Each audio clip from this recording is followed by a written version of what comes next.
नमस्कार, आप देख रहे हैं educationbeats.com और मैं हूं दिव्या गौरव त्रिपाठी। आज हमारे खास कार्यक्रम में हमारे साथ जुड़ रहे हैं श्री लाल बहादुर शास्त्री नेशनल संस्कृत यूनिवर्सिटी के प्रोफेसर पीयूष कांत दीक्षित जी। आप उत्तराखंड संस्कृत यूनिवर्सिटी के कुलपति भी रह चुके हैं, तो दीक्षित जी आपका हमारे एजुकेशन बीट्स के मंच पर बहुत बहुत स्वागत है। बहुत बहुत धन्यवाद।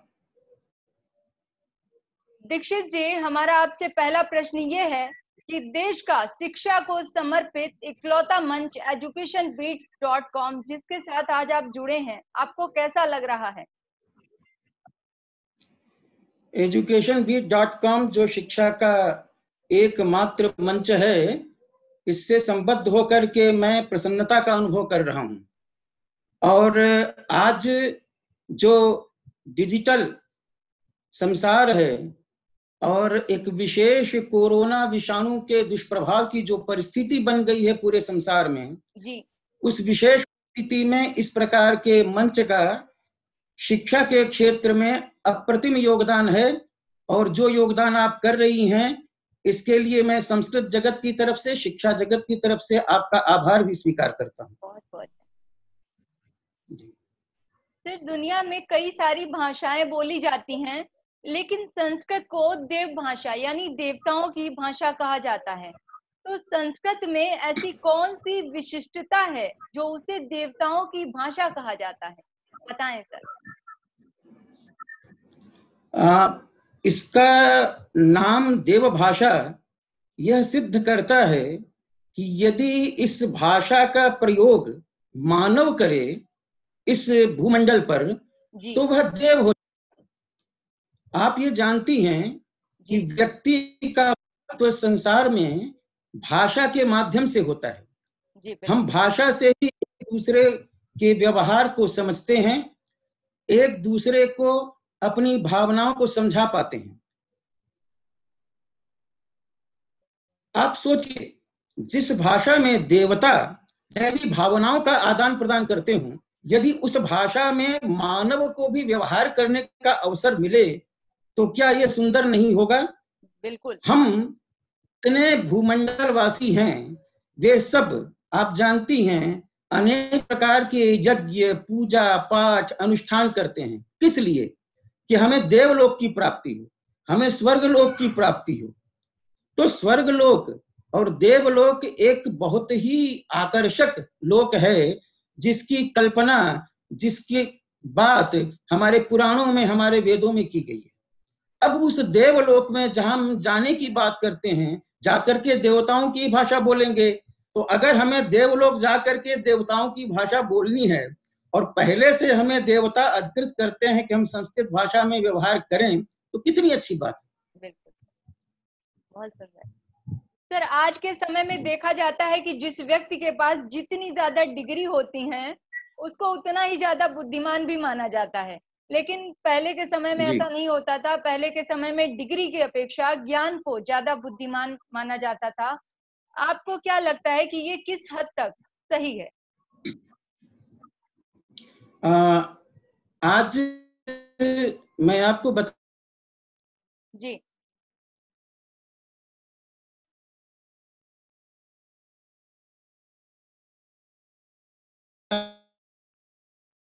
चाहता हूं,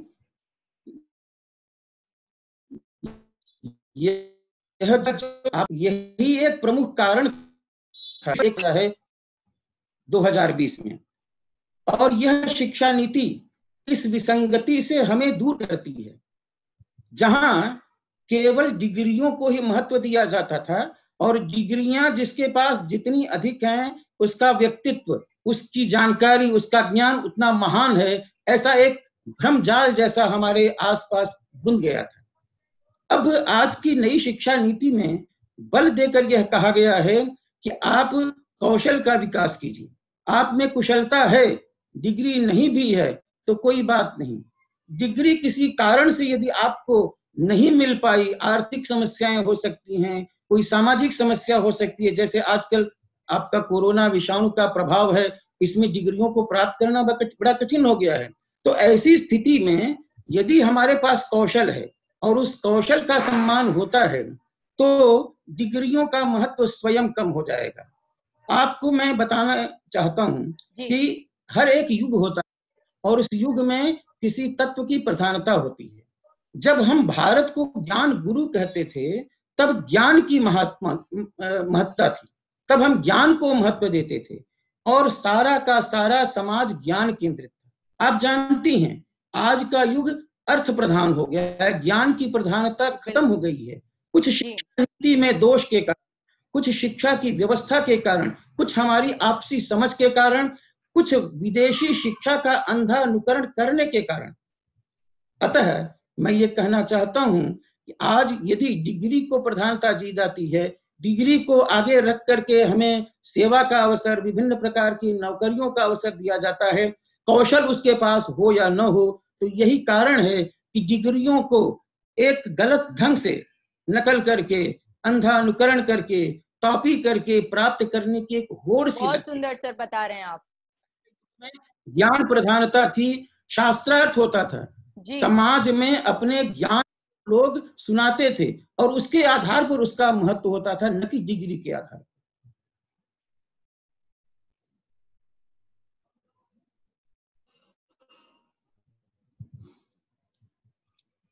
इसलिए मेरा यही कहना है कि ज्ञान की प्रधानता, अपने क्रियाशीलता की प्रधानता, हम अपने क्षेत्र में कितनी विशेषज्ञता रखते हैं, इसकी प्रधानता आज की शिक्षा नीति के माध्यम से पुनः स्थापित होने की दिशा में अग्रसर है और यह प्रसन्नता का विषय है। जी दीक्षित जी, हमारा आपसे अगला प्रश्न ये है कि आज के समय में जो महिलाएं हैं वो पुरुषों से हर क्षेत्र में आगे हैं, लेकिन फिर भी अगर हम देखें कि वैदिक काल की अगर हम बात करते हैं तो उस समय जो महिलाएं थीं उस वक्त ज्यादा मजबूत और आत्मनिर्भर दिखती थीं। उस वक्त में ऐसा क्या था जो महिलाएं इतनी आत्मनिर्भर और मजबूत थीं और आज की महिलाएं उतनी आत्मनिर्भर और मजबूत नहीं हैं? तो बताएं सर।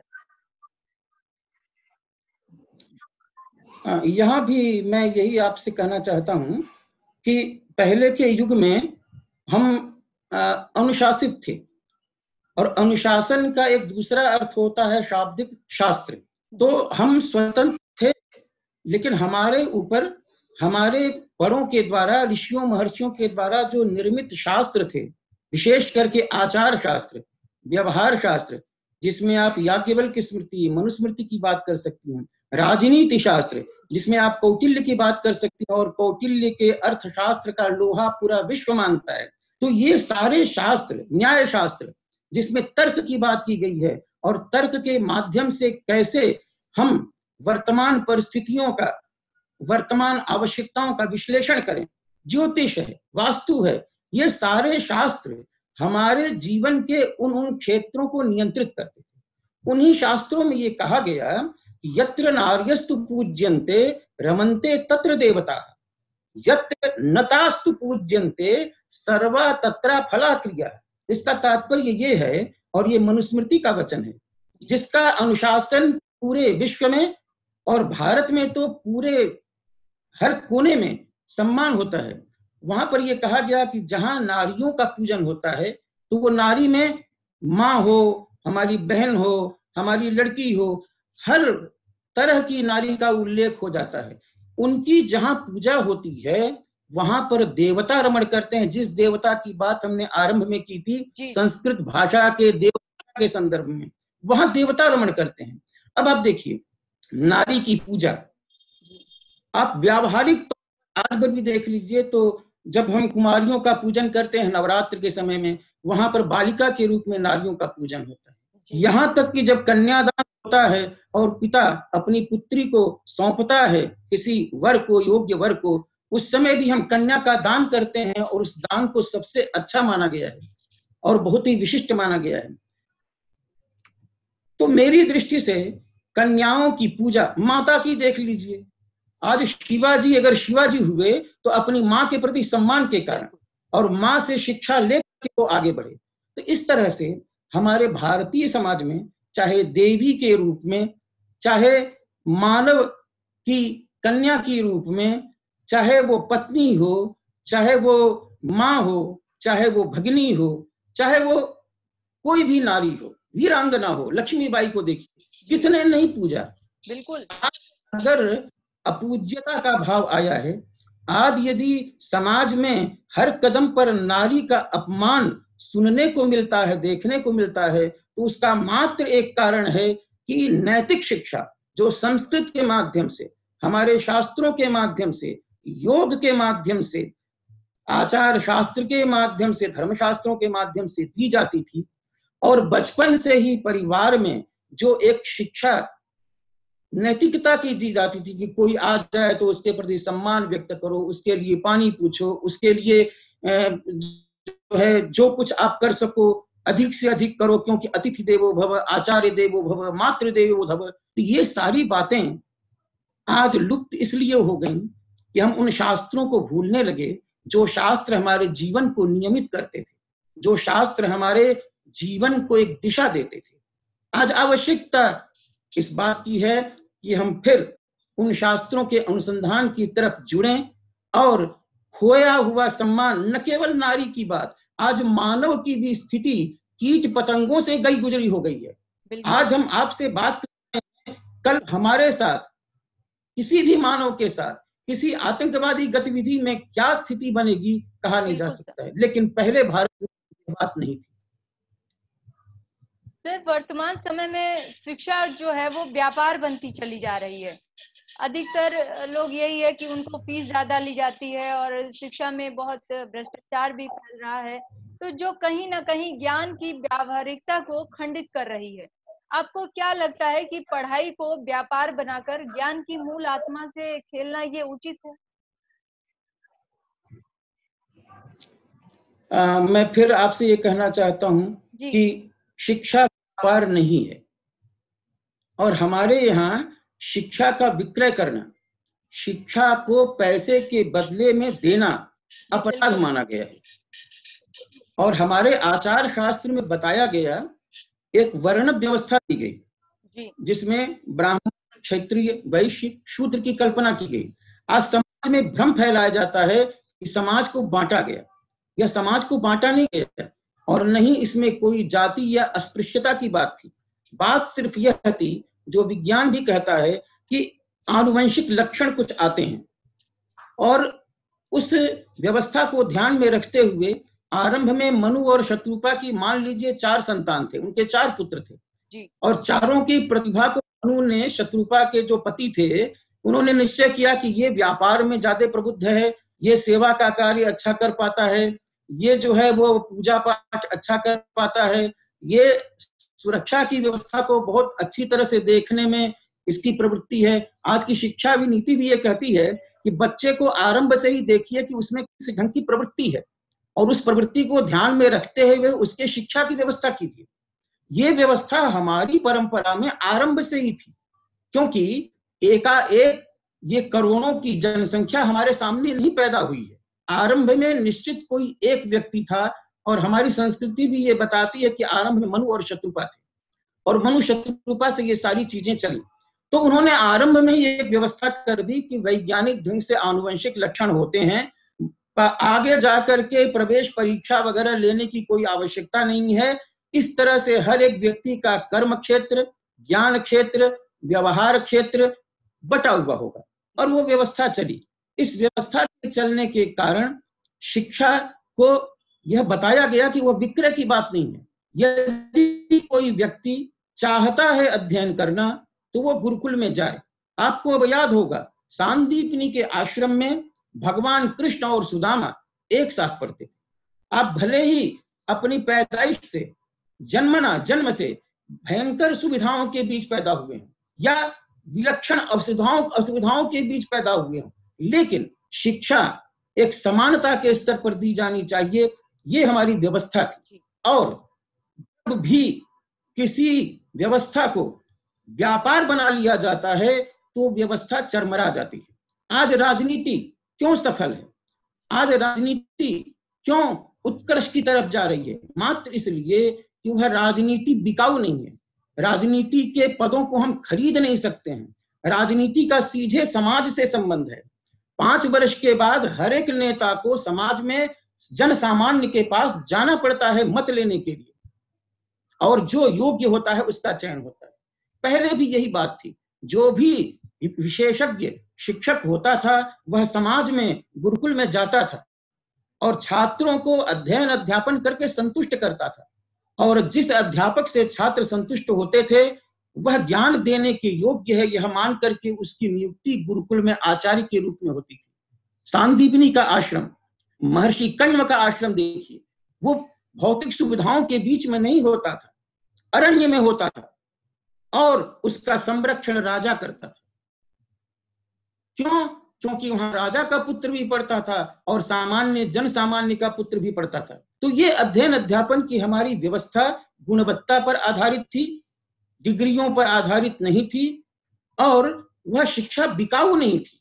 आज फिर हम जहां तक अनुभव करते हैं, आज से 50 वर्ष पहले बनारस में मैं पढ़ा हूं, बनारस के जितने विद्यालय थे प्राइवेट सेठों के हाथ में थे। कोई गोयनका महाविद्यालय था, कोई बाजोरिया महाविद्यालय था, कोई कुछ इस तरह से अलग अलग जो सेठ थे, पूंजीपति थे, उन लोगों ने विद्यालयों को चलाया था। तो जब सरकार के हाथ में कोई संस्थाएं जाती हैं तो असरकारी वो नहीं रहती हैं, वो सरकारी संस्थाएं असरकारी नहीं होती हैं। मुझे लगता है यदि आपको असर दिखाना है शिक्षा में तो सरकार के चंगुल से हटना पड़ेगा, और संभवतः आज धीरे धीरे हमारे देश में वह प्रक्रिया आरंभ हो गई है। मुझे नहीं लगता है कि वह दिन दूर है जब सारी शिक्षण संस्थाएं व्यक्तिगत रूप से चलाई जाएंगी। मेरी कल्पना में नहीं था आज से 20 वर्ष पहले कि प्राइवेट यूनिवर्सिटीज भी होंगी, लेकिन आज प्राइवेट यूनिवर्सिटीज अच्छा काम कर रही हैं समाज में।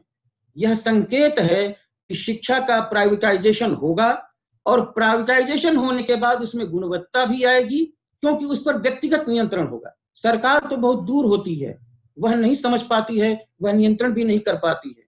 यही कारण था कि प्राचीन भारत में शिक्षा बिकती नहीं थी, शिक्षा पैसे ले करके नहीं दी जाती थी, इसलिए गुरु के प्रति विद्यार्थी में सम्मान का भाव होता था, क्योंकि ज्ञान से वो विनम्र होता था। विद्या ददाति विनयम, विनयाद याति पात्रताम, पात्रत्वाद धनमाप्नोति, धनात् धर्मम ततः सुखम। ये हमारे यहाँ विद्या की, शिक्षा की व्यवस्था थी। वो विद्या विद्या नहीं है जिस विद्या को, जिस शिक्षा को लेने के बाद हमारा छात्र आग लगावे, आंदोलन करे, अपनी संस्था का ही विनाश करे। अगर ऐसा हो रहा है मतलब उन छात्रों में विनम्रता नहीं है, और यदि विनम्रता नहीं है तो उन छात्रों में शिक्षा नहीं है, विद्या नहीं है वास्तव में। क्यों? विद्या ददाति विनयम, जैसे आग से धुआं पैदा होता है, यदि धुआं है तो वहां आग अवश्य होगी, वैसे ही शिक्षा से विनम्रता पैदा होती है। यदि कहीं विनम्रता है तो वहां शिक्षा अवश्य है। इसका मतलब तर्क से यह सिद्ध होता है, यदि विनम्रता समाज में हमारे युवा छात्रों में नहीं देखी जा रही है तो आप ये अनुमान लगा सकती हैं कि वहां पर शिक्षा नहीं है। लेकिन तो सर यह अब हमें समझना होगा। जी जी।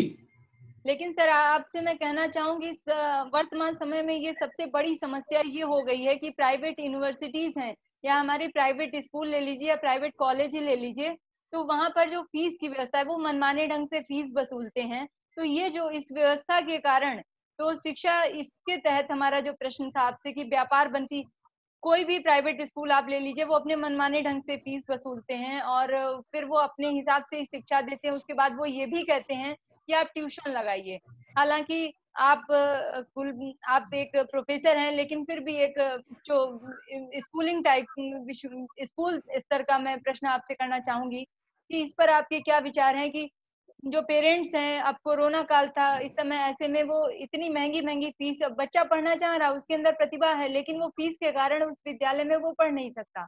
तो इस पर आप क्या कहना चाहेंगे कि उनको फीस एक लिमिट में रह करके लेनी चाहिए या अपने मनमाने ढंग से फीस वो न वसूलें? इस पर आपके क्या विचार हैं? इस पर आप कुछ कहें। आपने आरंभ में सुना होगा, मैंने ये स्पष्ट कहा था कि शिक्षा बिकाऊ नहीं है। जी नहीं, प्राइवेट की बात मैंने की थी कि पहले गुरुकुल जो है एक तरह से आज के प्राइवेट शिक्षण संस्थाओं का एक परिष्कृत स्वरूप था। जी आज के प्राइवेट संस्थान निजी संस्था के रूप में गुरुकुल जैसे हैं, उस पर सरकार का नियंत्रण नहीं है, वो स्वतंत्र हैं। हाँ। लेकिन वो जो शिक्षा को बेच रहे हैं, हाँ। वह जो शिक्षा जबरदस्ती पैसा लेकर दे रहे हैं, यह गलत है। हाँ, यही मैं पूछना चाह रही हूँ सर। हाँ, शिक्षा में व्यवसाय नहीं होना चाहिए। आप शिक्षा लेने वाले जो छात्र हैं, चाहे वो छोटे बच्चे हों चाहे बड़े हों, उनकी योग्यता को देखिए। जबरदस्ती हमें वकील नहीं बनना है, वकालत नहीं पढ़ना है, जबरदस्ती हमें संस्कृत नहीं। यदि संस्कृत पढ़ने की हमारी इच्छा है तो हम संस्कृत पढ़ें और पढ़ने की व्यवस्था छात्र चयन करे, यहाँ ये अध्यापक हमारे योग्य है कि नहीं, और इसके बाद वह अध्ययन अध्यापन की व्यवस्था पहले होती थी। आज भी आपको जानकर हर्ष होगा कि बनारस में मेरे पिताश्री, मेरे गुरुजी, आज भी ऐसे लोग हैं जो विश्वविद्यालय में जो छात्र पढ़ते हैं उसके अतिरिक्त घर पर आकर पढ़ते हैं, और घर पर आकर पढ़ने में पैसा नहीं देते हैं और नहीं गुरु पैसा मांगता है। गुरु तो तृप्त हो जाता है जब यह देखता है कि उसके ज्ञान का संक्रमण, संप्रेषण शिष्य में जैसा वो चाहता था वैसा हो गया। यदि ज्ञान यह संक्रमण शिष्य में होता है तो गुरु के लिए इससे बड़ी कोई प्रसन्नता की बात नहीं होती है, इससे बड़ा कोई नहीं होता है। तो ऐसी स्थिति में शिक्षा देने वाले गुरुकुल को जो पैसा मिले, जो उसके व्यवस्था को चलाने के लिए आर्थिक आवश्यकता है, उसकी चिंता समाज खुद करेगा। जिस समाज के होनहार नौनिहाल छात्र उस गुरुकुल में पढ़ रहे होंगे, वह समाज, उस समाज का माँ बाप क्या नहीं देना चाहेगा उस गुरुकुल को। हम मांग करके अपनी स्वच्छता और तुच्छता का और छोटी सोच का परिचय दे देते हैं। इसलिए मेरा यह मानना है कि यह बिकाऊपन, यह अर्थ का संबंध शिक्षा और शिक्षार्थी के बीच से, शिक्षा और शिक्षण संस्थाओं के बीच से जैसे पहले नहीं था वैसे ही अब भी नहीं होना चाहिए, और इसके लिए सार्थक कदम सरकार अवश्य उठाएगी। मैं आपसे कहना चाहता हूं कि मांग करके कोई जब कुछ लेता है तो वह नहीं मिलता है, और बिना मांगे आप कर्तव्य का पालन कीजिए तो जो आप नहीं सोचते हैं, चाहे शिक्षण संस्थाएं हो चाहे कोई गुरु, सब कुछ मिल जाता है।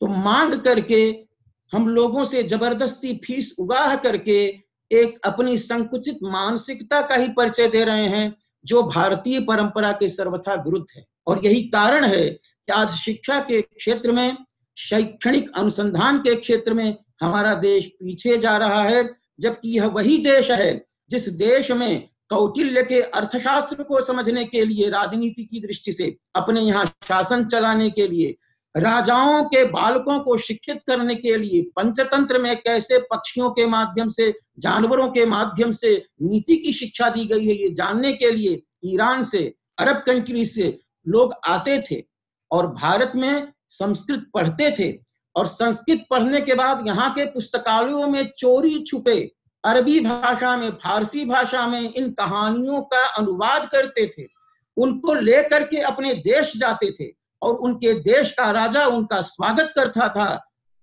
अनेक प्रकार से।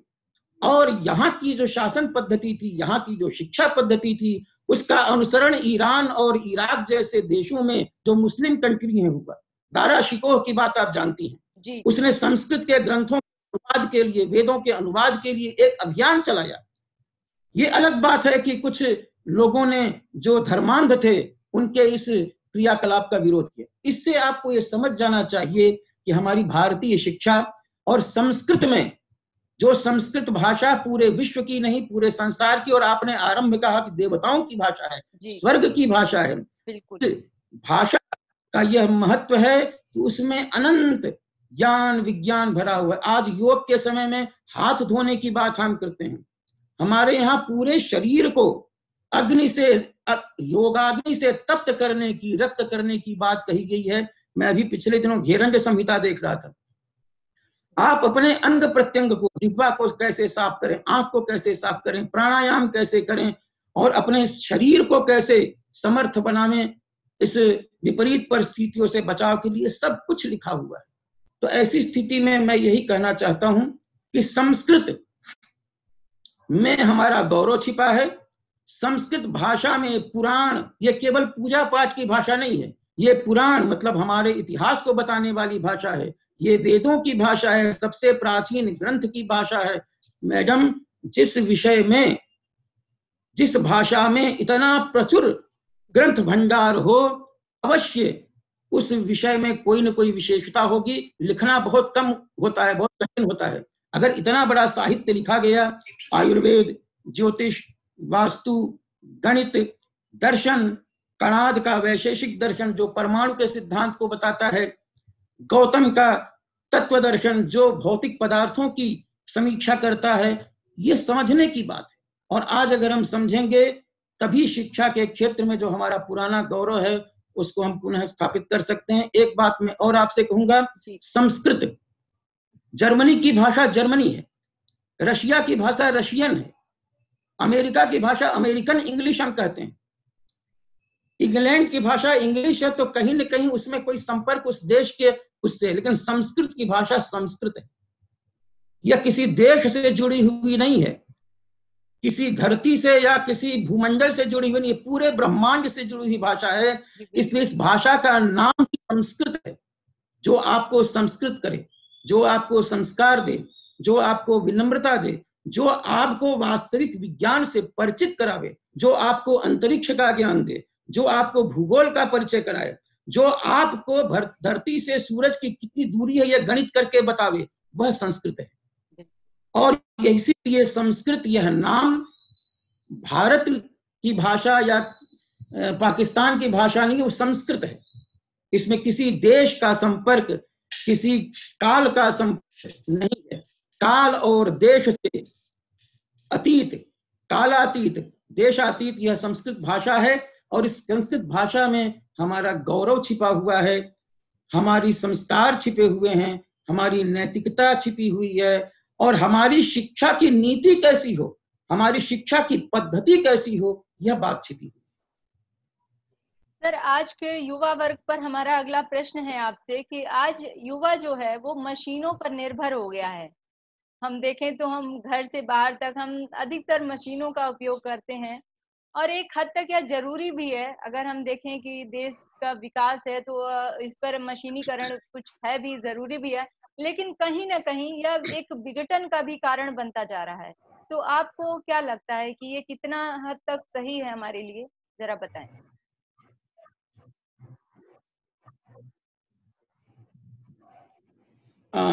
जैसे मैं ये मानता हूँ, जी बोलिए। जैसे मैं उदाहरण आप कुछ पे कह देना रही थी। चाहूंगी कि आजकल मोबाइल पे लोग, मोबाइल हमारे लिए अच्छा भी है, और एक तरीके से देखा जाए तो जो जो बच्चे भी हैं आजकल, उनके लिए वो एक लती होते जा रहे हैं इसके मोबाइल के। वो 24 घंटे मोबाइल में ही, जैसे व्हाट्सएप, फेसबुक और भी कुछ ऐप्स हैं, मतलब परमानेंट वो घर में रह करके भी एक दूसरे, चाहे वो माँ बाप हों चाहे वो बच्चे हों, वो एक घर पे रह के भी एक दूसरे से ऐसा लगता है कि वो है ही नहीं। जो पड़ोसी तो दूर, वो घर में ही नहीं जब एक दूसरे को समय दे पा रहे हैं। तो इतना ज्यादा निर्भर हो जाना, ये किस हद तक सही है हमारे जीवन में? ये सही भी है या कितना खतरनाक भी है? जरा इस पर कुछ बताएं। मैं इस संदर्भ में स्पष्ट करना चाहूंगा जी। कि यंत्र की आवश्यकता यंत्र को नहीं होती है, और हमारा यह शरीर एक इतना बड़ा, इतना सक्षम यंत्र है कि इस यंत्र को ही हमें समृद्ध बनाना चाहिए। इस यंत्र को ही, इस शरीर को ही, इस शरीर की मानसिक और बौद्धिक क्षमता का ही विकास हमें करना चाहिए, न कि इन यंत्रों के माध्यम से हमारी उस विकसित क्षमता को ह्रास की तरफ ले जाने का काम करना चाहिए। मैंने ये अनुभव किया, बचपन में मैं सुना करता था कि पहले के लोग बड़े पहलवान होते थे, बड़े बलिष्ठ होते थे। पहले के जो हमारे पूर्वज होते थे, उनको पूरा का पूरा ग्रंथ याद होता था। वो एक बार यदि रामचरितमानस को पढ़ गए तो चौपाइयां उनको कंठस्थ हो जाती थी, और वो लिखना नहीं जानते थे। फिर भी हम उनको यह नहीं कह सकते हैं कि अशिक्षित थे। तो शिक्षित होने का मतलब केवल लिखना आना यह नहीं है, वह समझ होनी चाहिए, जो समझ हमें आपस में जोड़ती है, हमें समर्थ बनाती है, हमें स्वावलंबी, आत्मनिर्भर बनाती है। जिस आत्मनिर्भरता की बात आज बड़े जोर शोर से प्रशासन की तरफ से कोरोना विषाणु के दुष्प्रभाव को देखते हुए की जा रही है, यह आत्मनिर्भरता हमारे यहाँ बहुत पहले से थी। मैं टैब का भी उपयोग करता हूं, मेरे पास मोबाइल भी 2-3 है, मेरे पास लैपटॉप भी है। मैं हर इन सुविधाओं का उपयोग करने के बाद प्रशासनिक क्षेत्र में, अध्ययन अध्यापन के क्षेत्र में यह अनुभव करता हूं कि आज भी ये आसान है कि एक डायरी अपने पॉकेट से निकाला जाए और उस पर जो हमारे मन में आ रहा है उसको लिख लें। बिल्कुल। बनिस्पत हम अपने मोबाइल के नोटबुक को खोलें और कहीं नेटवर्क ठीक ना हो तो उसके खुलने की प्रतीक्षा करें, और खुल जाए तो उसके बाद उस पर टाइप करने का प्रयास करें, और जब तक ये सारी प्रक्रिया होगी जो मैंने सोचा था लिखने के लिए कहीं गायब हो जाएगा। तो ये हमारे बौद्धिक क्षमता और हमारी भावनाओं को एक ग्रंथ में निबद्ध करने की जो एक आप्त परंपरा थी उसको कमजोर कर रहा है, हमारी स्मरण शक्ति को कम कर रहा है। हमने अनुभव किया है अपने बचपन में कि जब हम अपने किसी परचून की दुकान पर जाते थे तो बड़ी लंबी लिस्टें लेकर जाते थे, 50-60 सामान की लिस्ट होती थी, और वह जो परचून की दुकान पर उसका कभी लड़का बैठता था, कभी उसका बाप बैठता था, वो पूरा का पूरा एक पतला सा कागज होता था, उसको पढ़ता था, उसमें सब लिखता था, और शायद 2 मिनट भी नहीं लगते रहे होंगे, वो सब जोड़ करके कहता था आपका इतना। हाँ, आज वही काम लोग कर रहे हैं, लेकिन मोबाइल से, कैलकुलेटर से कर रहे हैं, वो गड़बड़ हो जाता है, उसमें कहीं त्रुटियां हो जाती हैं। लेकिन हमारी जो स्मरण शक्ति थी, मुझे बचपन में याद है, पहाड़े याद थे, 2 के 2, 2 दूनी 4, 2 तियां 6, लेकिन आज अगर आप 2 के 2, 2 दूनी 4, जो ये भारतीय पद्धति थी, जो गांव में टाट पर पेड़ के नीचे बैठकर हम पढ़े हैं, और स्लेट पर लिख करके और लकड़ी की पटरी पर लिख करके, क्या उसमें एक उत्सुकता थी छात्र में। पहले वो दावात में उससे लिखता था, चाक जैसा कुछ होता था, सफेद सफेद। हाँ जी, उसके बाद फिर उसको कलम मिलती थी, वो कलम भी जो है गांव के वो सरकंडे की कलम होती थी, और हंसुए से उसका खत बना दिया जाता था, उससे फिर स्याही से लिखता था, अपनी कॉपी खुद बनाता था, अपना कागज खुद वो तैयार करता था। तो ये एक हमारी जो व्यवस्था थी जिसमें हमको ये पता होता था कि स्याही कैसे बनती है। मुझे अच्छी तरह से वो दावात याद है, जिस दावात में 2 तरह की मिलती थी, एक टिकिया, एक पुड़िया की स्याही। टिकिया की स्याही आधी टिकिया बचा कर रख लेते थे, आधी टिकिया डालते थे, वो चलती थी कम से कम 1 सप्ताह, 10 सप्ताह, 2 सप्ताह तक हम उससे लिखते थे। बाई चांस दावात लुढ़क गई तो दूसरी बची होती थी, उससे बना लिए। पुड़िया की स्याही मतलब एक हमारा जो छात्र होता था, विद्यार्थी होता था, 10 दूसरे, तीसरे, चौथी, 5वीं में पढ़ने वाला, उसको पता होता था कि कॉपी कैसे बनती है। हम लोग सुई से, धागे से वो ताव का कागज खरीदते थे, 2 ताव, 4 ताव खरीद करके उसको 1 बार बदला, 2 बार बदला, और वो काट करके चक्कू से उसको कॉपी बनाते थे। और सादा कागज होता था, उस पर स्केल से लाइन खींचते थे, फिर उस पर सुलेख होता था, और कितनी सुंदर लिखावट होती थी। तो ये सब चीजें जो हमारी थी, जो हमारे कौशल को और हमारी क्षमता को, हमारी बौद्धिक स्थिति को मजबूत करती थी, वो कम हो रही है। अब व्यक्ति जो है वो जोड़ करने के लिए मोबाइल पर, किसी से बात करना मोबाइल पर। पहले मुझे याद है जब हम पत्र लिखते थे अपनी माँ को तो आंख से आंसू आते थे। मेरी सबसे पहली नियुक्ति हुई थी जम्मू में लेक्चरर के रूप में, और मैं 1 साल तक कुंवारा था, शादी नहीं हुई थी। 87 की बात है, 1987 की। तो जब मैं माँ को हर सप्ताह 1-2 पत्र लिखता था, उसमें क्या भावनाएं होती थी। आज वो पत्र लिखना लोग भूल गए। क्यों? हम जब चाहेंगे तब बात कर सकते हैं, फोन है, लेकिन वो भावना गई, और जब चाहेंगे तब बात कर लेंगे, इस संभावना में महीनों बीत जाते हैं और एक पुत्र अपने माँ से बात नहीं कर सकता, माँ अपने पुत्र से बात कर, भावना खत्म हो गई। तो ऐसा वैज्ञानिक विकास किस काम का? मुझे अच्छी तरह से याद है, हमारे प्रधानमंत्री जी ने भी कहा था कि आज का जो छात्र है, छोटा बच्चा, उसके सामने खिलौना रख दीजिए तो खिलौना नहीं पकड़ेगा, वो मोबाइल पकड़ेगा, मोबाइल पकड़ रहा है और उस पर उंगलियां घुमाएगा। ये तथ्य है। इसमें उस बच्चे का दोष नहीं है। हम जब आसपास में मोबाइल रखेंगे, हम खिलौने नहीं रखेंगे, हम मिट्टी के खिलौने नहीं बनाएंगे, हम उसको रस्सी कैसे बनाई जाती है मुझे अच्छी तरह से याद है। मैं जब दूसरी या तीसरी में पढ़ता था, गांव के स्कूल में जाता था, तो वहां पर मास्टर साहब रस्सी बनवाते थे, बगहा परहा बरहा पता नहीं क्या क्या होता था, वो बनाते थे। वो बैल के मुंह में जो लगाया जाता है उसको क्या कहते थे, भूल गए। टाइप से कुछ होता था जी, जिससे वो कुछ अगर खेत में काम कर रहा है तो खाए ना। हाँ हाँ जी। उसका मुंह आजकल वो जो लोग कहते हैं कि पशुओं में पहले लगाते थे, अब मनुष्य क्योंकि पहले नेट का मास्क हम होता मनुष्यों ने पशुओं को, बैलों को बहुत बांधा। अब जो है उसी पाप का फल है कि अब हम अपने मुंह को बांध रहे हैं। खैर ये तो हास्य विनोद में मैंने चर्चा कर ली जी। पहले बच्चों को जी, तो वो आत्मनिर्भर हम बनाते थे। आज ये मैडम जितनी भी यंत्र के विकास हैं, जितना भी तंत्र विकसित हो रहा है, ये हमारे पैसे का नुकसान करने वाला है और लाभ कुछ नहीं है। आज भी पोस्ट कार्ड लिख करके, अंतर्देशीय लिख करके आप काम चला सकते हैं, लेकिन वो हमारी योग्यता खत्म, वह ढंग हमारा पूरा समाप्त हो गया।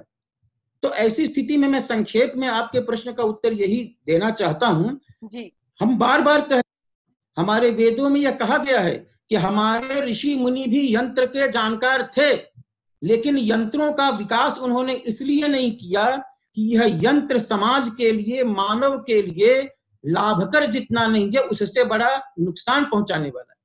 आज मोबाइल पर शिक्षा की आप दर्शक संभवतः कम होंगे, और अनाप शनाप जो वेबसाइट हैं उनको एक छोटा बच्चा भी खोलकर नहीं देखना चाहिए, वो देख रहा है।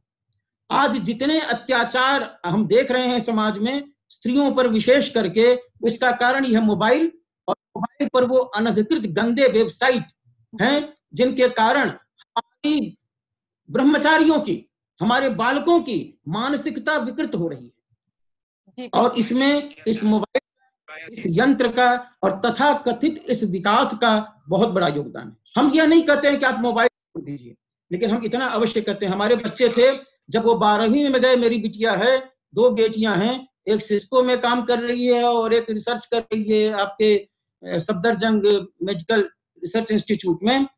इनको मैंने 12वीं में मोबाइल दिया, जबकि उस समय भी 6वीं और 8वीं में बच्चे स्कूल में मोबाइल लेकर जाते थे, लेकिन वो हमारा नियंत्रण था, हमारी श्रीमती जी का नियंत्रण था कि नहीं, अभी मोबाइल की तुम्हें आवश्यकता कोई नहीं है। तो सबसे बड़ा शिक्षा का केंद्र परिवार होता है, और उस परिवार में माता को सबसे बड़ी शिक्षिका माना गया है, प्रथम गुरु माही। और जी, यह शिक्षा का केंद्र हमारे भारत में हर घर में था। आज वो शिक्षा का केंद्र टूट गया है। मां घर में, शिक्षण संस्था जो हमारा घर है, उस घर में जहां पहली शिक्षा मिलती है, आज वहां दाई रहती है, वहां नौकरानी रहती है, और आपके छोटे बच्चे पर जो संस्कार आ रहा है वो उसका आ रहा है, आपका नहीं आ रहा है। और यही कारण है आज विकार की तरफ, विनाश की तरफ तेजी से बढ़ रहा है। यदि रोकना है तो हमें अपनी माता को शिक्षिका के रूप में घर में उस बच्चे के साथ जोड़ना होगा। मैं नहीं कह रहा हूं कि सारी शिक्षिकाएं, सारी माताएं नौकरी छोड़ करके और घर आ जाएं, लेकिन घर के प्रति उनका जो दायित्व है, मैं मानता हूं एक पुरुष तो नौकरी करता है, लेकिन जब महिला नौकरी करती है तो कितना भार उस पर होता है, मैं इसका अनुभव करता हूं। वह घर भी देखती है, बालक को भी देखती है, उसके शिक्षा का भी ध्यान रखती है, उसमें गलत संस्कार आते हैं तो उससे भी चिंतित होती है, और घर बाहर जाकर नौकरी भी करती है। मेरा यह मानना है कि भारत की कोई भी नारी कभी भी बेरोजगार नहीं थी। वह घर में जो काम करती थी, विदेशों में उन्हीं कामों को करने के लिए हम नौकर रखते हैं और न जाने कितने डॉलर खर्च करते हैं। क्या लाभ है? हमारे यहाँ गार्गी होती थी, याज्ञवल्क्य होते थे। गार्गी को संबोधित करके याज्ञवल्क्य मुनि ने कहा, आत्मा वा अरे द्रष्टव्य श्रोतव्यो मंतव्यो निधिध्यासितव्यः। आत्मा के तत्व को जानने की बात गार्गी से कर रहे हैं। स्त्री थी वो। तो हमारी जितनी भी महिलाएं थी बड़ी ओजस्वी थी, ऐसा नहीं कह सकते हैं कि अशिक्षित थी। घर में रह करके भोजन बनाना, अभी सपने लोग अपने परिवार के लोगों को शुद्ध भोजन कराना, आज कोरोना के काल में लोग कह रहे हैं होटल में मत खाओ, अपना घर में बना करके खाओ। आज जब जरूरत पड़ी तो हर एक आदमी गांव की तरफ भागा। क्यों? आज गांव में भारतीय संस्कृति व भारतीय शिक्षा पद्धति जीवित है, अभी जीवित है, इसीलिए विषाणु दुष्प्रभाव अपना नहीं फैला पाया। हम शहर को एक आकर्षण और चकाचौंध का रूप तो दे रहे हैं, लेकिन शहर में वो बात नहीं है जो गांव में है। गांव में जो स्वस्थ मस्तिष्क है, वातावरण के शुद्ध होने के कारण, जलवायु के शुद्ध होने के कारण, वो शहर में नहीं है। इसलिए मैं ये चाहता हूं कि शहर बने, लेकिन शहर की व्यवस्था ऐसी हो जो एक व्यवस्था के नाम पर दूसरी अव्यवस्था को न पैदा करे। कोरोना विषाणु आया, लेकिन हमारे पर्वत जो हैं वो हरिद्वार से दिखने लगे, देहरादून के जो पर्वत थे जी। हमारा प्रदूषण मुक्त हो गया, वायु शुद्ध हो गई। तो हमें कुछ सोचना चाहिए कि अगर हम प्रकृति के साथ विवाद करेंगे, यदि प्राकृतिक ढंग से जो हमारे पारस्परिक मानवीय संबंध हैं, भावनाएं हैं, उनकी उपेक्षा करेंगे, तो इस ढंग की स्थितियां प्रकृति लाएगी हमारे सामने और हम परेशान होते रहेंगे। हमने प्रकृति को पूजा है, हमने पेड़ों को देवता माना है, हमने पर्वत को हिमालय के रूप में एक ऊंचा स्थान दिया है, हमने नदियों को मां के रूप में पूजा है। ये केवल कहने की बात नहीं है, वास्तव में जल के लिए ही हमारा जीवन है, जल से ही हमारा जीवन है, जल की रक्षा की बातें हमारे यहाँ की गई हैं। तो यह हमारी शिक्षा यंत्रों से हमें दूर रखती है। संजय उस समय भी थे जिन्होंने धृतराष्ट्र को सारे महाभारत के युद्ध का दूरदर्शन के माध्यम से, जैसे हम बात कर रहे हैं, बताया, लेकिन यंत्र को सब जगह प्रसारित नहीं किया, क्योंकि जब आम जनता के हाथ में वो यंत्र आते हैं तो विवेक से हर एक व्यक्ति उसका उपयोग नहीं करता। इसलिए यंत्रों का विकास कीजिए, लेकिन जो लोग समझ कि इस यंत्र पर हमें शिक्षा का काम करना है, ऐसे काम नहीं करने हैं, उन लोगों को ही वो यंत्र दीजिए, या कोई ऐसी व्यवस्था कीजिए जिसमें ये कहा जाए कि हाँ, यदि कोई छात्र है तो अपने अध्ययन के समय ये वेबसाइट ही खोल सकता है, बाकी चीजें प्रतिबंधित हों। हर एक वेबसाइट को एक्सेस न कर सके, ऐसी व्यवस्था। क्योंकि जब आप कोई आविष्कार करते हैं तो उस आविष्कार के जो गुणात्मक पक्ष हैं, जो ऋणात्मक पक्ष हैं, उन दोनों को देखना होगा, और गुणों का विकास हो और अवगुणों का विकास न होने पावे उनका। ऐसी शिक्षा, ऐसी यंत्र व्यवस्था हमारे लिए स्वागत के योग्य है। तो यंत्रों का विकास हो, लेकिन आज देखिए इस मोबाइल का आतंकवादी ज्यादा उपयोग कर रहा है और अध्ययन के क्षेत्र में उपयोग कर रहा है। आज कोरोना न होता तो शायद हम ऑनलाइन पढ़ा नहीं रहे होते। आज ऑनलाइन शिक्षा इसलिए चल रही है कि एक विशेष विषम परिस्थिति हमारे सामने आ गई, नहीं तो हम कहाँ शिक्षा के लिए इस डिजिटल माध्यम का और आप जैसे मंच का उपयोग करते हैं। तो हमें सिर्फ यह कहना है कि एक समय है, प्रथमे नार्जिता विद्या, द्वितीये नार्जितम धनम, तृतीये न तपस्तप्तम, चतुर्थे किं करिष्यति। ये हमारी व्यवस्था है, शिक्षा की नीति है कि प्रथम आपका 100 वर्ष का अगर जीवन है तो उसमें 25 वर्ष आपके अध्ययन का होना चाहिए। यदि 25 वर्ष के आरंभ में आपने अध्ययन नहीं किया, और द्वितीय जो 25 वर्ष की अवस्था है 50 तक की, उसमें आपने धन नहीं पैदा किया, और तृतीय जो अवस्था है जिसमें आपने तपस्या नहीं की, तो चौथी अवस्था में पहुंच करके आप क्या कर सकते हैं। ये हमारी शिक्षा की नीति थी भारतीय, जिसमें बताया गया था कि कब आपको क्या करना है। हमें ये निर्धारित करना पड़ेगा कि कब हमें छात्र को मोबाइल देना है, कब हमें उसे टीवी के सामने बैठ करके पिक्चर देखने की अनुमति देनी है। हम जब 20-25 वर्ष के हो गए तब तक पिक्चर नहीं देखते थे। अगर रेडियो पर कमेंट्री आती थी तो वो भी चोरी छुपे सुनते थे। अगर पिताजी के आने की पाँव की आहट सुनाई पड़ती थी तो रेडियो बंद करके हम लोग समाचार लगा देते थे कि समाचार सुन रहे हैं।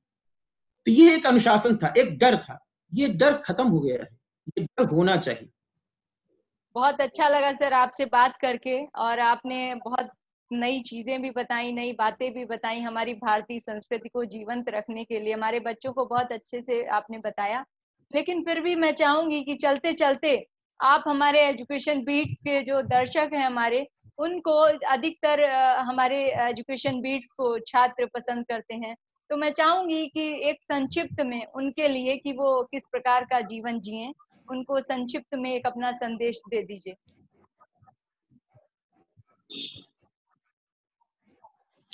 एजुकेशन बीट के दर्शकों और श्रोताओं से मेरा यही विनम्र निवेदन है, यदि वो अभिभावक हैं तो उनसे एक आग्रह भी है कि आप शिक्षा के क्षेत्र में जो कार्य इस ढंग के मंच के द्वारा किया जा रहा है उसको प्रोत्साहित कीजिए, और प्रोत्साहन करने का आपके हाथ में जो है कर्तव्य वह है कि इस ढंग के जो चर्चा परिचर्चाएं होती हैं उसका अधिक से अधिक प्रचार कीजिए। व्हाट्सएप के माध्यम से जैसे आप और बातों को फैलाते हैं वैसे ही इन अच्छी बातों को फैलाइए, और उनको ये बताइए कि हमारी जो भारतीय शिक्षा है वह भारतीय शिक्षा हमें विनम्र बनाती है। हमें वह शिक्षा चाहिए जो हमारे छात्रों को माँ बाप से बोलने का सलीका सिखाए, अपने बड़ों का आदर सिखाए, अपने गुरुओं के प्रति सम्मान का भाव बढ़ावे और अपने परिवार के महत्व को समझना सिखाए। और मैं अंत में 2 शब्दों में यही कहना चाहूंगा आपके श्रोताओं से, दर्शकों से, कि मित्रों, हमारी भारतीय संस्कृति में बड़ी आसानी से बातों को समझाने का एक सलीका है, एक तरीका है, जिसमें कहा गया कि साक्षरा विपरीताश्चेत राक्षसा एव केवलम। लगता ऐसा है, मैं भारत की बात नहीं करता हूं, लेकिन पाश्चात्य देशों में हम साक्षरता के नाम पर राक्षसों की फैक्ट्री लगा रखे हैं, और वे आतंक के तरह तरह के मुखौटे पहन करके हमारे समाज को तहस नहस करने में लगे हुए हैं। क्या वो ओबामा या जो था जिसने अमेरिका की उस बिल्डिंग को गिराया, वह बहुत बड़ा इंजीनियर था, मैंने सुना है, वह भी तो साक्षर था, लेकिन उसकी बुद्धि विपरीत थी, उसमें विनम्रता नहीं थी, उसमें संस्कार संस्कृत के नहीं थे। यही कारण था कि उसकी वह विद्या, उसकी वह साक्षरता उसको राक्षस बनाई और उसने विध्वंस का कार्य किया, जो कलंक के रूप में हमारे विश्व में हमेशा विद्यमान रहेगा। तो साक्षरा आप लिखिए बोर्ड पर, अपने बच्चों को भी समझाइए, साक्षरा। अगर इसको उल्टा कीजिए तो राक्षसा। तो हमारी साक्षरता होनी चाहिए, लेकिन हमें देवता बनाने के लिए, हमें देवलोक में जाने के योग्य बनाने के लिए, न कि हमें अपने समाज के लिए डरावना बनाने के लिए। राक्षस को देख करके बच्चे भी डर जाते हैं।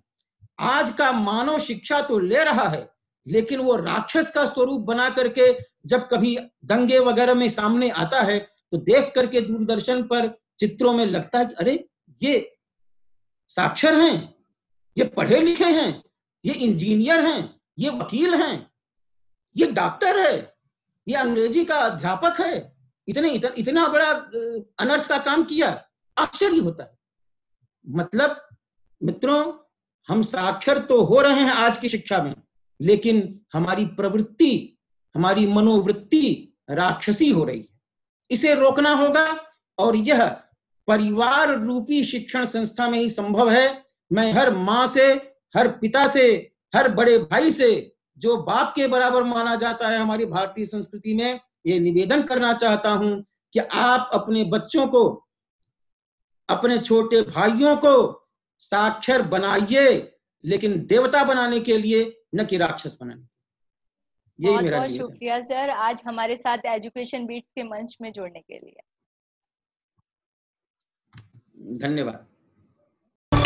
एक मुलाकात के अगले एपिसोड में फिर मिलेंगे एक नई शख्सियत के साथ। जुड़े रहिए एजुकेशन बीट्स के साथ।